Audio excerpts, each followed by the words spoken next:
Hello everyone, welcome to the session. आप सभी का स्वागत करता हूं। दोस्तों, एसबीआई क्लर्क 2025 की नोटिफिकेशन आउट हो गई है और इस वीडियो में हम जानेंगे complete information all about SBI clerk.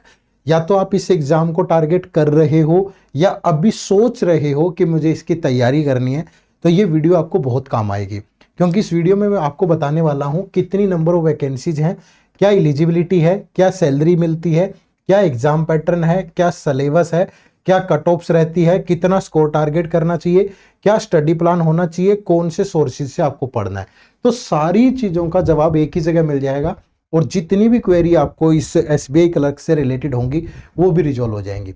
Video को एंड तक जरूर देखना, ठीक है भाई। लेकिन उससे पहले एक छोटी सी एक इंफॉर्मेशन मैं आपको देना चाहता हूं और आप लोगों से बदले में एक प्रॉमिस चाहता हूं कि अगर आपको इस एग्जाम में सेलेक्ट होना है ना दोस्तों, एक काम जरूर करना पड़ेगा, वो है इस एग्जाम की नीड को समझना।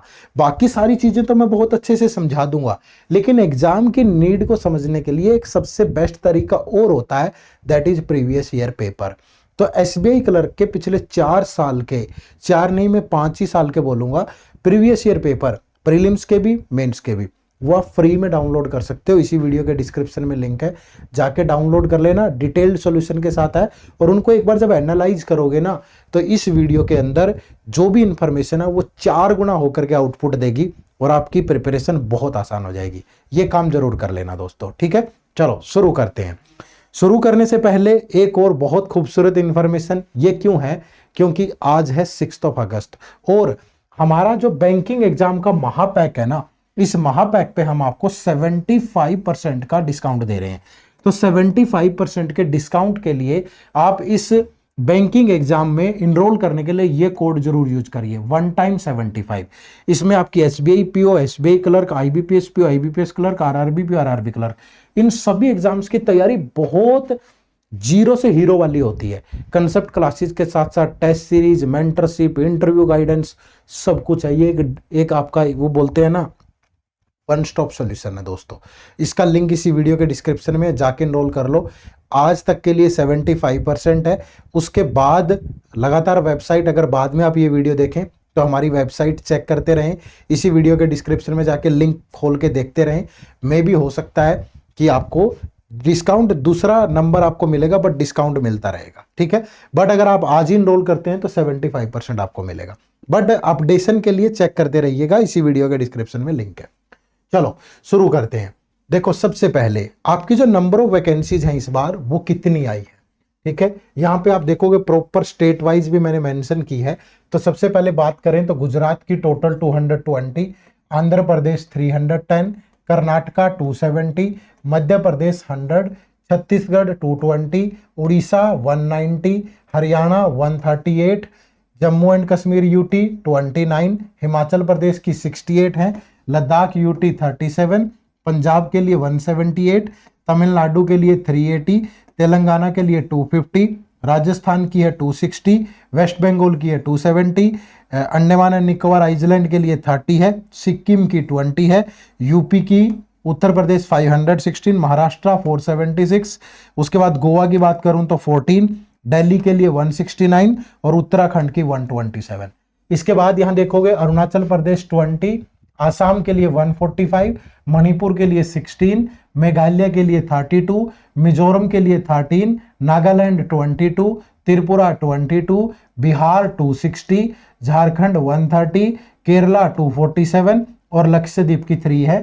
तो टोटल 5180 वैकेंसीज हैं आपकी, ठीक है। डिफरेंट कैटेगरी वाइज भी आप देख सकते हो, SC ST OBC। इतना सब एक्सप्लेन करूंगा तो इसी में आधा घंटा लग जाएगा दोस्तों, बट मैंने ओवरऑल स्टेट वाइज आपको बता दिए, ठीक है। उसके बाद अब इंपॉर्टेंट डेट कि आपके एग्जाम कब से कब तक फिल होंगे। तो एग्जाम फिल करने की जो डेट है, online registration of application and payment of fees is 6 August to 26 August, ठीक है। 6 अगस्त से लेकर 26 अगस्त तक आप अप्लाई कर सकते हो। दोस्तों, एक बात का ध्यान रखिएगा, जब भी आप फॉर्म फिल करें ना, ये बड़ा इंपॉर्टेंट पॉइंट है, ये मैंने इसलिए लिखा है यहाँ, ये लैंग्वेज जरूर देख लेना, ठीक है। क्योंकि इसमें जब आप सेलेक्ट होगे तो वहां पे एक लैंग्वेज प्रोफिशिएंसी टेस्ट भी होगा, ठीक है। LLPT बोलेंगे, लोकल लैंग्वेज प्रोफिशिएंसी टेस्ट, और उसमें वही लैंग्वेज आपको आनी चाहिए। सपोज आप चाहते हो कि मैं तो उड़ीसा से अप्लाई करूंगा कि यहाँ 190 वैकेंसीज है, तो भैया उसके लिए आपको ओडिया आनी चाहिए। आप चाहते हो कि मैं तो यार हिमाचल प्रदेश से अप्लाई करूंगा, तो आपको उसके लिए हिंदी आनी चाहिए। अगर आप चाहते हो कि मैं सिक्किम के लिए अप्लाई करूंगा, तो आपकी नेपाली या इंग्लिश आपको आनी चाहिए। ठीक है, तो देख के अप्लाई करना, ये नहीं है कि नंबर ऑफ वैकेंसी ज्यादा देखी और उसी स्टेट के लिए अप्लाई कर दिया, एंड में नुकसान हो जाएगा आपको। ठीक है, चलो, तो ये होगी इंफॉर्मेशन, इंपॉर्टेंट डेट। उसके बाद बात करें इलिजिबिलिटी की कि कौन लोग इलिजिबल है। देखो, अगर मैं एज लिमिट की बात करूं तो 1 अप्रैल 2025 यहां पे बेस लिया गया है, और आपकी एज नॉट बिलो 20 और नॉट अबाउट 28 होनी चाहिए।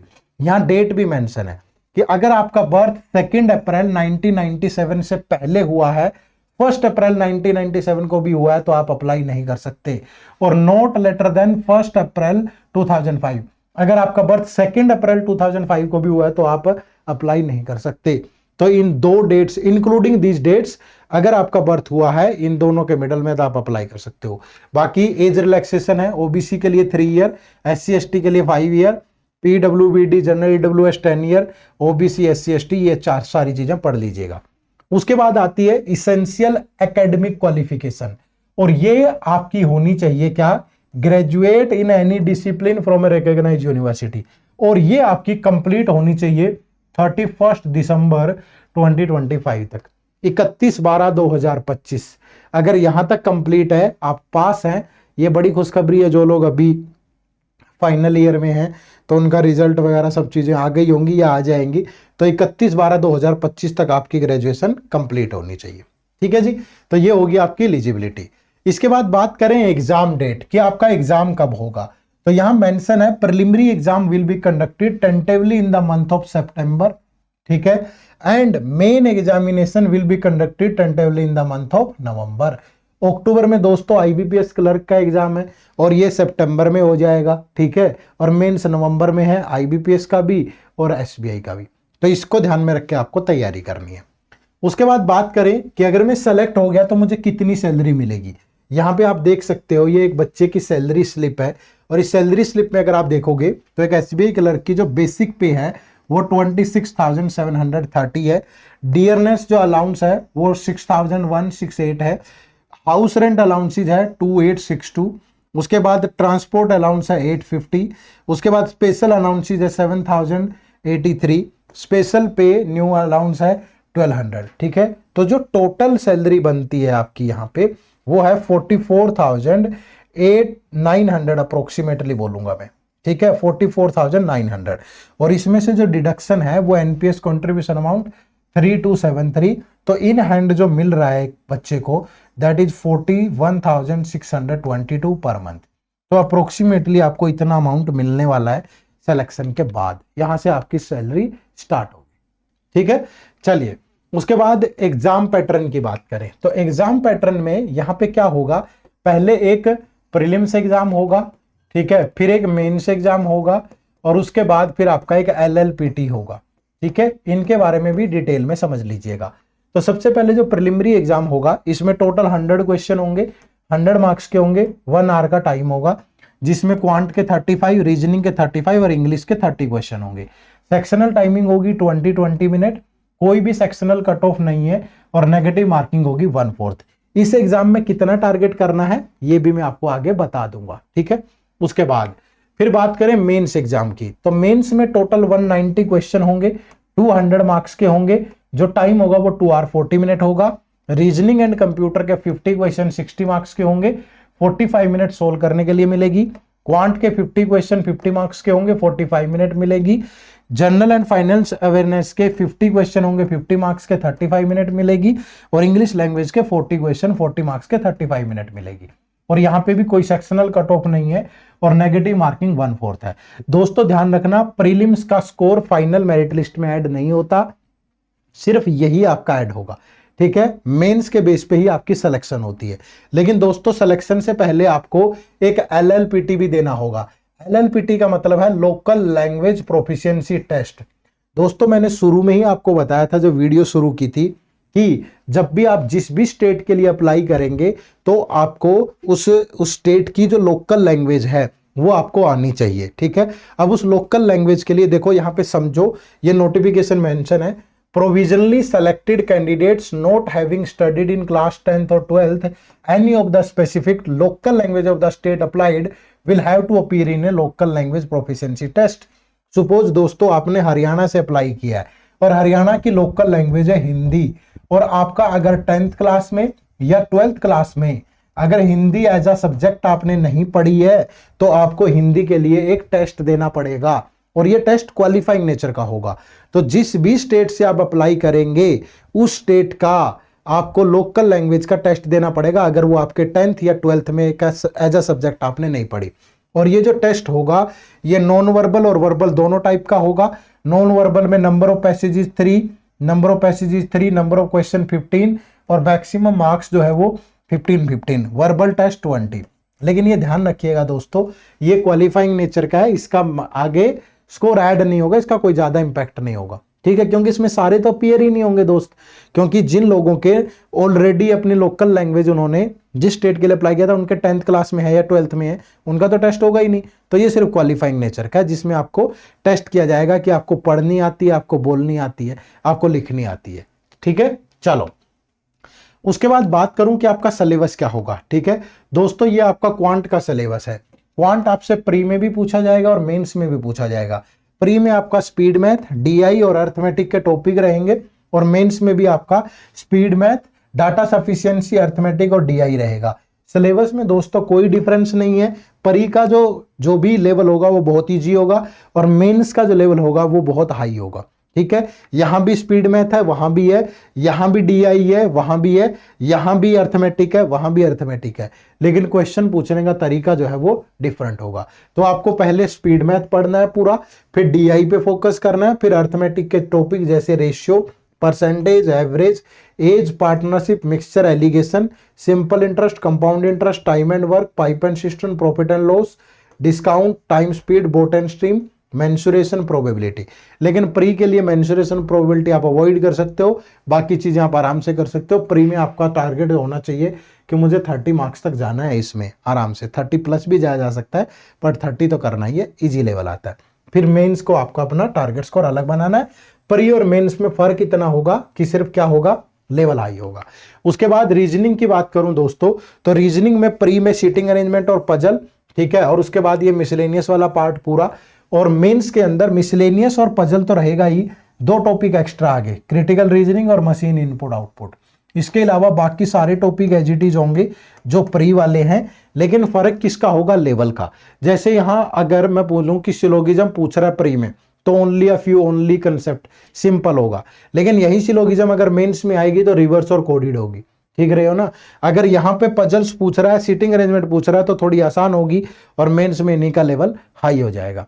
तो ये फर्क होता है प्री और मेंस में। मैं साइड हो जाता हूं, आप स्क्रीनशॉट ले लो ताकि जो लिखा हुआ है उन्हीं को टारगेटेड आप पढ़ पाए। ठीक है, चलिए उसके बाद इंग्लिश लैंग्वेज की बात करूं दोस्तों, तो चाहे प्री हो चाहे मेंस हो, दोनों में जो है टॉपिक सेम रहते हैं, लेकिन लेवल का डिफरेंस होगा। प्री में लेवल आसान होगा, मेंस में मुश्किल होगा। तो आपको क्या करना है, पहले अपनी ग्रामर कंप्लीट करनी है। वकाब और कॉम्प्रिहेंशन के लिए आप अपनी रीडिंग स्किल डेवलप करें, डेली न्यूज़पेपर पढ़ें, या जो भी चीज़ें आपको पढ़ना अच्छा लगता है उसको इंग्लिश में पढ़िए, और जितना हो सके यहाँ रिवर्स इंजीनियरिंग करिएगा। रिवर्स इंजीनियरिंग का मतलब है कि आपको क्या करना है, प्रैक्टिस करनी है। ठीक है, लेकिन प्रैक्टिस करने से पहले दोस्तों सीखना जरूरी है, इसलिए अपने पहले ग्रामर कंप्लीट जरूर कर लेना। ठीक है, ये सारे टॉपिक है जिनसे प्री और मेंस में क्वेश्चन आते हैं। ठीक है जी, चलिए उसके बाद बात करूं दोस्तों जीए की। जीए में आपसे, जीए सिर्फ मेंस में आएगी आपके, और जीए में करंट अफेयर, जिसे मैं नॉर्मली जनरल अवेयरनेस कह रहा हूं, जो कि आपको स्टार्ट कर देनी चाहिए, मुझे लगता है कि अप्रैल या मई ऑनवर्ड। ठीक है, अप्रैल या मई ऑनवर्ड से लेकर के आपको सारी मंथली कंपाइलेशन पढ़नी चाहिए। मैं आपको बता दूंगा डेली कितना टाइम देना है। इसमें आपकी बैंकिंग फाइनेंस अवेयरनेस भी रहती है, स्कीम और रिपोर्ट से क्वेश्चन भी होते हैं, बट यहाँ से कम होते हैं, और ये सारे आपके करंट अफेयर के टॉपिक है जिनसे आपसे पूछी जाएगी। ठीक है, तो इसको भी आपको प्रिपेयर करना है। ठीक है जी, चलिए उसके बाद बात करें cut off and target score, कि आपको अपनी कट ऑफ कितनी जाती है और अपना टारगेट स्कोर कितना रखना है। यहां मैं अभी बात सिर्फ प्रीलिम्स की करूंगा, क्योंकि पहले वाला पड़ाव पार हो जाए फिर मेंस पे चलेंगे। देखो यहां पे मैंने डिफरेंट स्टेट की कट ऑफ्स आपको बताई हैं। सारी की सारी। और ये जो कट ऑफ्स है ये दोस्तों आपकी पिछले 4 साल की है। लेकिन ये ध्यान रखिएगा यहाँ पे, एक तो वैकेंसीज बड़ा अहम रोल अदा करती है। अगर मैं 2024 में देखूं तो नंबर ऑफ वैकेंसीज लगभग 14,000 थी और इस बार वैकेंसी 6,000 से नीचे ही है। ठीक है, तो मतलब आधा डिफरेंस हो गया। तो कट ऑफ पे इंपैक्ट पड़ता है वैकेंसीज का। लेकिन आप ये देखो कि इस साल तो इतनी वैकेंसीज नहीं थी, इतनी थी जितनी इस साल है। तो 2024 से 2023 में वैकेंसीज 2023 में वैकेंसीज कम थी, तब भी कट ऑफ पे देखोगे तो कहीं कहीं अंतर ज्यादा है। बट ये ध्यान रखना, आप यहां अपने स्टेट की भी देख लेना कि अपने स्टेट के हो सकता है कि पिछली बार ज्यादा वैकेंसीज में भी कम थी और इस बार कम में भी ज्यादा है। बट आपको इतना टारगेट स्कोर रखना है, यहां से स्टेट वाइज आप ध्यान रख लीजिएगा। अपने अपने इसका स्क्रीनशॉट ले लो और आपको इसी अकॉर्डिंग अपना टारगेट बनाना है। ठीक है भाई, चलो अब आप सोच रहे होंगे कि ये वेस्ट बंगाल सर ये 80, 78, 80 और यहाँ 61.25 नंबर ऑफ वैकेंसी ज्यादा थी इस साल तो वो कम होगी, डिपेंड करता है। ठीक है, और ये बाकी बचे हुए स्टेट्स की है दोस्तों, इसे नोट कर लो, इसका स्क्रीनशॉट ले लो और अपना टारगेट स्कोर आपको उसी अकॉर्डिंग बनाना है। ठीक है, इस पे मैं बहुत ज्यादा चर्चा नहीं करूंगा, बट मैंने आपको दिखा दिया, आप इसका स्क्रीनशॉट लेके अपने स्टेट को आइडेंटिफाई कर लो और उसी अकॉर्डिंग प्रिपेयर करो। ठीक है दोस्तों, इसके बाद कौन से वो इंपॉर्टेंट पॉइंट हैं जो आपको इस एग्जाम की तैयारी करते हुए ध्यान रखने चाहिए। उनमें जो सबसे पहला है that is set your priority topics for prelims and mains. दोस्तों मैंने आपको बता दिया है कि क्वांट के अंदर प्री में क्या क्या होगा, मेंस में क्या क्या होगा, रीजनिंग में प्री में क्या होगा, मेंस में क्या होगा, इंग्लिश में क्या होगा, जीए में क्या होगा। उसी अकॉर्डिंग आपको अपने प्रायोरिटी टॉपिक सेट करने हैं। प्रॉपर पीछे जाके वीडियो में चाहे स्क्रीनशॉट ले लो, बट उसी अकॉर्डिंग आपको प्रायोरिटी टॉपिक सेट करने हैं। दूसरा नंबर यह है कि आपको कंसेप्चुअल क्लैरिटी और ट्रिक्स दोनों पे फोकस करना है क्वांट, रीजनिंग और इंग्लिश में। जब भी आप कोई भी टॉपिक पढ़े, जैसे आप एक टॉपिक पढ़ रहे हैं परसेंटेज, तो पहले आपको इसका बेसिक पार्ट पता होना चाहिए, फिर इस पे जितनी भी ट्रिक्स हैं वो आपको आनी चाहिए दोस्तों। उसके बाद आप इसमें जितने भी कंसेप्ट हैं उनको क्लियर करें। ठीक है, और उसके बाद इस पे प्रैक्टिस करें, टॉपिक वाइज प्रैक्टिस। ठीक है, टॉपिक वाइज प्रैक्टिस करें और उसके बाद आप नेक्स्ट टॉपिक पे जंप करें। ये सीक्वेंस अगर आपकी रही, हो सकता है कि आप में से बहुत सारे बच्चे ऐसे हों जिन्होंने ऑलरेडी जिनका ये आपका ये वाला पार्ट कंप्लीट है, तो वो टॉपिक वाइज प्रैक्टिस कर ले, उसके बाद आगे बढ़े। बट करना है दोस्तों ऐसा। उसके बाद नेक्स्ट में बात करूंगा कि प्रैक्टिस इज द की। लेकिन प्रैक्टिस अगर करनी है तो प्रैक्टिस 3 तरीके से होगी दोस्तों। पहले टॉपिक वाइज, ठीक है, कुछ दोस्त ऐसे भी होंगे जिनको लगता है कि यार मेरा कंसेप्ट वगैरह क्लियर है सर, तो जो भी टॉपिक आपके वीक है ना सिर्फ उनकी प्रैक्टिस कर लो, और जिन लोगों ने कुछ नहीं किया हुआ वो सारे टॉपिक्स की कर लो। उसके बाद फिर सेक्शन वाइज प्रैक्टिस करनी है आपको। ठीक है, उसके बाद फिर फुल लेंथ मॉक टेस्ट देने हैं दोस्तों। ठीक है, ये सीक्वेंस रखोगे तो कहीं से फिसलोगे नहीं, क्योंकि जब हम एक एक सीढ़ी चढ़ते हैं ना दोस्त तो थकावट नहीं होती और सफर भी आसान हो जाता है। लेकिन जब पहली सीढ़ी से सीधा 10वीं सीढ़ी पे चढ़ोगे ना तो फ्रैक्चर आ जाएगा और उसके बाद शायद उठ ना पाओ दोबारा चढ़ने के लिए। तो ये चीज ध्यान रखिएगा। अगर आपकी प्रिपरेशन जर्नी में आपको ये महसूस होता है कि यार मेरा स्कोर नहीं बनता है, मैं पढ़ता तो बहुत हूँ, कितने लोग हैं ऐसे जो ये बोलते हैं सर क्लियर आता तो सब कुछ है लेकिन नंबर नहीं आ रहे, ये दोनों एक दूसरे के विपरीत बातें हैं। आता भी है और नंबर नहीं आ रहे, ऐसे कैसे हो सकता है? आपके अंदर कुछ कमियां हैं, आप उन्हें ध्यान से जांच नहीं पा रहे हो। आप देखो ना, सबसे पहले आप एक एक सब्जेक्ट उठाओ ना कि क्वांट, रीजनिंग, इंग्लिश, लिखो कि क्वांट में मुझे ये प्रॉब्लम है, रीजनिंग में मुझे ये प्रॉब्लम है, इंग्लिश में ये प्रॉब्लम है। पहले उनको ठीक करो, फिर सेक्शन वाइज प्रैक्टिस करो, फिर फुल लेंथ दो। फुल लेंथ देते हुए भी स्ट्रेटेजी बनाओ। ठीक है, तो अगर ठीक करोगे तो होगी, अपने आप नहीं हो पाएगी, कोई ऐसा वरदान नहीं है दोस्त। ठीक है, चलो उसके बाद क्या करना है आपको, इंग्लिश और जीए जो होते हैं ये मोस्ट इंपोर्टेंट स्कोरिंग सब्जेक्ट है, इन पे भी फोकस करिएगा ज्यादा। और करंट अफेयर को डे 1 से आपको स्टार्ट करना है। ठीक है, चलिए, तो यहां पे एक सबसे इंपॉर्टेंट चीज ये है कि बहुत सारे बच्चे ऐसे हैं जो मॉक टेस्ट देते ही नहीं है, और बहुत सारे बच्चे ऐसे हैं जो ओवर अटेम्प्ट करते हैं, जो मॉक टेस्ट देते रहते हैं। दोस्तों ध्यान रखना, सबसे पहले जो भी बच्चा डायरेक्ट मॉक टेस्ट देता है वो ये जांच कर ले कि उसने क्वांट, रीजनिंग, इंग्लिश के कौन से ऐसे टॉपिक है जो उसके वीक है। ठीक है, और उन वीक टॉपिक में टॉपिक वाइज टेस्ट दे, उसके बाद फिर सेक्शन वाइज टेस्ट दे, और उसके बाद फिर फुल लेंथ टेस्ट दे। और फुल लेंथ टेस्ट 10 भी बहुत है दोस्त, लेकिन अगर अच्छी स्ट्रेटेजी से दोगे, स्ट्रेटेजी ये होनी चाहिए कि जैसे हमने टेस्ट 1 दिया, ठीक है, टेस्ट 1 देके मैं प्रॉपरली उसका एनालिसिस करूं, ठीक है, एनालिसिस करूं और एनालिसिस में गलतियां ढूंढूं कि यार इस टेस्ट में मैंने ये 3 गलतियां करी है, ठीक है, और इन 3 गलतियों का ये सॉल्यूशन है, और इनको ठीक करने के बाद ही मैं अगला टेस्ट दूं। आप क्या करते हो, 10 टेस्ट सीरीज पकड़ रखी है, इधर से भी उधर से भी, एक दे दी उसमें नंबर नहीं आए, दूसरी दे दी, तीसरी दे दी, इंस्टाग्राम पे घूमते रहते हो, यूट्यूब वीडियोस। अरे ढंग से तैयारी करो ना दोस्त, प्रॉपर एनालिसिस करके। जिंदगी का सवाल है, जिंदगी का सवाल ये नहीं है कि ये एक पेपर आपकी जिंदगी निर्धारित करेगा, नहीं, ये निर्धारित करेगा कि आप में कितना मादा है मेहनत करने का, आप कितना कंसिस्टेंटली एफर्ट कर पाते हो, खुद की इज्जत दांव पे लगा दो, है ना। इज्जत दांव पे लगाने का मतलब है अपने आप को इसमें इतना झोंक दो कि मेरी तरफ से कोई कमी ना रहे, और अगर ये कमी रहती है तो फिर वो आदत बन जाती है, फिर जिंदगी के हर फेज पे हम वही चीजें वही कमियां छोड़ते जाते हैं और फिर बोलते हैं कि मैं सफल नहीं हो पाया। ऐसा नहीं होगा।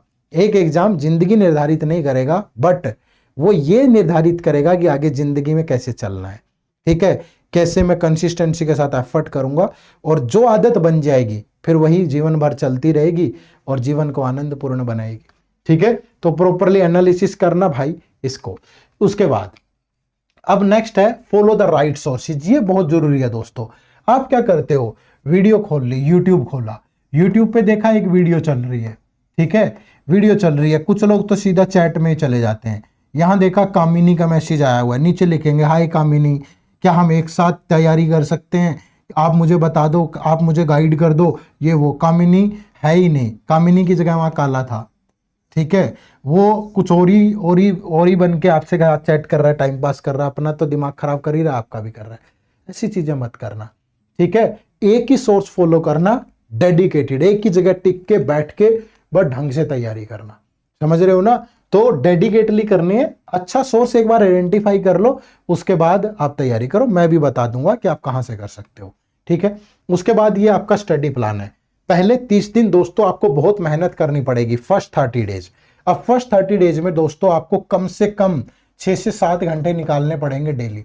भाई अब नहीं पढ़ेंगे तो कब पढ़ेंगे? सितंबर में एग्जाम लेने की बोल रहा है, 6 अगस्त हो गई है, तो 6 अगस्त से 6 सितंबर, तो कम से कम 30 दिन तो बहुत मन लगा के मेहनत करो ना। इस 30 दिन में क्या करना है, 1.5 घंटा डेली क्वांट, 1.5 घंटा रीजनिंग, 1 घंटा इंग्लिश, 30 मिनट इंग्लिश और 30 से 45 मिनट करंट अफेयर। ये 2 इंग्लिश कैसे, देखो यहां पे पहले क्वांट में प्रीलिम्स और मेंस कंसेप्चुअल टारगेट, रीजनिंग में भी कंसेप्चुअल टारगेट, इंग्लिश में भी ग्रामर कंप्लीट करनी है 1 घंटा, और 30 मिनट रीडिंग, न्यूज़पेपर, एडिटोरियल, इन सबको देना है।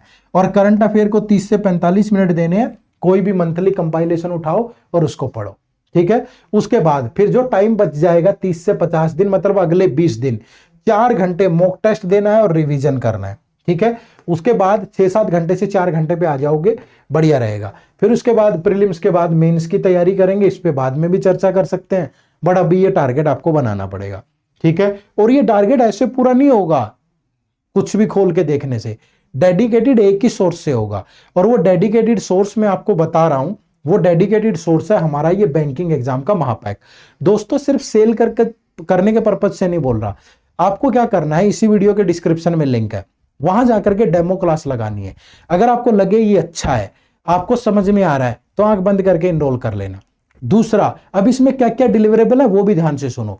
देखो पहली बात तो ये सिर्फ एक एग्जाम के लिए नहीं है, क्योंकि अभी आईबीपीएस पीओ भी होना है, एसबीआई क्लर्क भी होना है, आईबीपीएस क्लर्क भी होना है, आरआरबी पीओ आरआरबी क्लर्क भी होना है, एसबीआई पीओ मेंस भी होना है, आईबीपीएस पीओ मेंस भी होना है, आगे बहुत कुछ होना है। तो इसके अंदर ये एसबीआई, आईबीपीएस, आरआरबी, इन सब के प्योर क्लर्क, बिल्कुल जीरो से लेके हीरो तक की तैयारी है दोस्त इसमें। कैसे? सबसे पहले आपको क्वांट, रीजनिंग और इंग्लिश की कंसेप्ट क्लास मिलेंगी, जो कि बिल्कुल जीरो से शुरू करेंगे और एसबीआई पीओ मेंस तक खत्म करेंगे, ठीक है। और साथ ही साथ हर एक टॉपिक के टॉपिक वाइज टेस्ट होंगे, प्री और मेंस लेवल के, सब कुछ डिटेल में सिखाया गया होगा, बेसिक बातें भी, ट्रिक भी, कंसेप्ट भी अच्छे से बिल्कुल। तो टॉपिक वाइज टेस्ट भी होगे, क्लास भी होगे, और बहुत सीक्वेंस में अच्छे से बढ़िया मजेदार कोर्स है ये, ठीक है। तो पहले तो क्वांट, रीजनिंग, इंग्लिश कंप्लीट, फिर करंट अफेयर। अब करंट अफेयर में आपको क्या मिलेगा, हर वीक की वीकली मैगजीन, जैसे 1 अगस्त से 7 अगस्त तक मैगजीन आ गई, फिर 7 से आगे 8 से 15 वीकली आएगी, मंथ के एंड में पूरी कंबाइंड भी आएगी, और फिर साथ में एक एमसीक्यूज का टेस्ट भी आएगा। तो मतलब करंट अफेयर भी बहुत अच्छे से एक ही जगह कंप्लीट हो जाएगी आपकी। फिर आपको इसमें डिस्क्रिप्टिव इंग्लिश भी मिलेगी, आईबीपीएस पीओ का पैटर्न भी है और एसबीआई का भी, और साथ में फोल्डर मटेरियल है। फिर इसमें आपको कंप्यूटर की क्लासेज, नोट्स और टॉपिक वाइज टेस्ट भी मिलेंगे जो कि आरआरबी में काम आ जाएंगे। मिनी मॉक टेस्ट मिलेंगे। यहां तक टॉपिक वाइज तो प्रैक्टिस होगी, लेकिन सेक्शन वाइज प्रैक्टिस करने के लिए पीओ और क्लर्क लेवल के अलग अलग मॉक टेस्ट होंगे। फिर फुल लेंथ टेस्ट होंगे अपडेटेड पैटर्न के, जैसा एग्जाम का पैटर्न है, और सभी एग्जाम्स के होंगे, प्री के भी मेंस के भी, जैसे एसबीआई पीओ और क्लर्क के भी, आईबीपीएस पीओ और क्लर्क के भी, और आरआरबी पीओ और क्लर्क के भी। फिर इसमें आपको प्रीवियस ईयर पेपर मिलेंगे जो कि प्रीलिम्स और मेंस के होंगे डिटेल्ड सॉल्यूशन के साथ। इसमें जो भी क्वेश्चन होंगे topic wise, section wise, full length, सभी डिटेल्ड सॉल्यूशन के साथ है और अपडेटेड पैटर्न वाले हैं, ठीक है। और प्रीवियस ईयर पेपर भी डिटेल्ड सॉल्यूशन के साथ है, प्रॉपर पीडीएफ प्रोवाइड किया हमने, ठीक है। उसके बाद फिर इसमें इंटरव्यू गाइडेंस, मेंटर सपोर्ट, सब कुछ है। मतलब आप खुद सोच के बता दो एक ऐसी चीज जो आपको प्रिपरेशन के दौरान चाहिए बट इस कोर्स में ना हो, ठीक है। कमेंट करके बता देना, एक एक चीज आपको इस कोर्स में मिलेगी। और आज 6 अगस्त तक इस पे 75% का डिस्काउंट है, वन टाइम 75।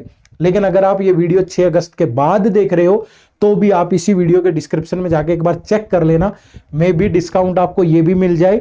इससे ज्यादा तो नहीं मिलेगा क्योंकि ये वन टाइम है, लेकिन इसके आसपास फिर भी हो सकता है कि ऑफर आ जाए, मिल जाए। बट आप एक बार कमेंट से इसी वीडियो के डिस्क्रिप्शन में जाना, कोर्स खोल के देख लेना, और वीडियो में जाके एनरोल कर सकते हो, सॉरी डिस्क्रिप्शन में जाके एनरोल कर सकते हो, या प्ले स्टोर पे जाके हमारी ऐप डाउनलोड कर लो, एडुटैप लर्निंग सॉल्यूशन। या तीसरा तरीका और है, सिंपली गूगल पे जाना, ठीक है। आपको क्या करना है, गूगल पे जाना है, गूगल पे जाके edutap.in टाइप करना है, ये हमारी वेबसाइट ओपन होगी। यहाँ कोर्सेज पे जाओगे तो ये देखो आपको यहाँ बैंकिंग कोर्स दिखेगा, और बैंकिंग कोर्सेज में जाकर के आपको यहाँ पे ये देखो ये हमारा कोर्स मिलेगा आपको, ये बैंकिंग एग्जाम्स का कोर्स है। इतनी सी फीस में, मतलब अगर मैं दोस्तों इसका प्रिंट निकलवाने लगूँ ना, क्वेश्चन का भी, इतने पैसों में प्रिंट ना निकले जितने क्वेश्चन इसमें है, जितनी वीडियो जिसमें है, सिर्फ प्रिंट भी ना निकले, ठीक है। यहाँ नो मोर पे जाना, नो मोर पे जाके दोस्तों इसके बारे में पढ़ना, इसमें क्या क्या डिलीवरेबल है। और यहीं पे ये देखो डेमो क्लास है, जल्दबाजी मत करना, तलवार लेके नहीं खड़े हैं कि देखो जल्दी इनरोल करो, नहीं, आराम से, जब तक आपको सेटिस्फेक्शन ना मिले ना कि यार ये मेरे लिए सही है कि नहीं, तब तक इनरोल मत करना। क्लास लगाना, देखना अच्छा पढ़ा रखा है, मजा आ रहा है तो इनरोल करना, अदरवाइज नहीं, ठीक है। यहाँ पे आप देखोगे कि ये इस बैच की फैकल्टी है दोस्तों, और इससे रिलेटेड कुछ क्वेश्चन आपके दिमाग में हो सकते हैं, ये भी पढ़ना। मतलब यार पूरा जांच परख के जब आपको लगे कि सही है सारी चीजें, तब इनरोल करना, क्योंकि विश्वास जब तक नहीं बनेगा ना दोस्त, कभी भी दोनों तरफ से हो वो जो कहानी है वो परवान नहीं चढ़ पाती, ठीक है। तो मैं उम्मीद करूंगा कि आप बेहतर तरीके से समझ पाए होंगे। और ये क्लरिकल जॉब है, ठीक है, जो प्रोफाइल मैंने यहाँ पे नहीं बताई है, तो जो प्रोफाइल में क्लरिकल को क्या काम रहता है, कभी कैश पे बैठा देते हैं या दूसरे ऑफिस के जो काम होते हैं वो करते हैं। 9 बजे ऑफिस जाना होता है, 5 बजे छुट्टी हो जाती है, ठीक है। सेकंड और फोर्थ सैटरडे ऑफ रहता है, ठीक है। बाकी जितने फेस्टिवल्स हैं वो सारी चीज़ें होती हैं। तो जो प्रोफाइल आप समझते हैं क्लरिकल वर्क है, और कोई ज़्यादा मुश्किल नहीं है, कैश संभालना पड़ सकता है या दूसरे छोटे मोटे काम ऑफिस के, तो ज़्यादा तकलीफ वाली नौकरी नहीं है, ठीक है। और क्लरिकल को होम पोस्टिंग भी मिल जाती है, ठीक है। हाईली चांसेस है, जिस स्टेट से अप्लाई करोगे वहां तो मिलेगी, ठीक है। तो हो सकता है कि अपने उसमें आसपास भी मिल जाए, ठीक है जी। चलो तो वीडियो को एंड करते हैं। चैनल पे नए हो तो सब्सक्राइब जरूर कर लीजिएगा। आपके द्वारा किया गया एक कमेंट, एक लाइक हमें भी मोटिवेट करता है, ताकि हम अच्छे से अच्छा कंटेंट आपके लिए लेकर के आए। तो सेशन से जुड़ने के लिए आप सबका बहुत बहुत शुक्रिया। Thank you very much. जय हिंद, जय भारत।